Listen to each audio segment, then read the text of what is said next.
রফিক জঙ্গলের রাস্তা দিয়ে যাচ্ছিল। হঠাৎ বিকেল পেরোতেই দেখা মিলল একটা মেয়ের সাথে। এই পথ দিয়ে হাঁটছ কেন একা? ভয় করছো না? আমি তো রোজ এই পথেই ফিরি, কিন্তু তুমি কে? এই জঙ্গলে একা কেন? আমার কেউ নেই, কোথাও যাওয়ার জায়গাও নেই।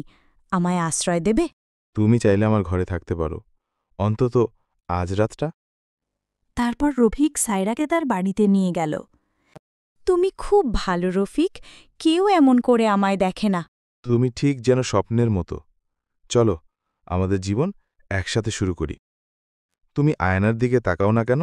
সব মেয়ে কি আয়নায় নিজেকে দেখে? কিন্তু আয়নায় তো তোমার ছায়াই পড়ে না। এক দুপুরে একটা বুড়ি এসে বলল, তোর বইয়ের ছায়া কি আয়নায় পড়ে? না তো, আমি খেয়াল করিনি আগে। কেন? ছায়া না থাকলে বুঝে নিস, ও মানুষ না, পেতনি। সায়রা, তুমি মানুষ তো, তাই না? তুমি সন্দেহ করছো আমাকে? না, মানে আমি বাজারের বুড়ির কথা শুনে একটু চিন্তিত। রফিক দেখল সায়রা পুরনো কবরস্থানের দিকে যাচ্ছে। ভালোবাসা দিয়েছিলে, কিন্তু বিশ্বাস করনি রফিক। তুমি কে সায়রা? তুমি কি মানুষ না? আমি সেই আত্মা যে বিয়ের আগেই প্রাণ হারায়, এখন ফিরে এসেছি ভালোবাসা নিতে। তুমি তুমি আমার কিছু করবে না তো?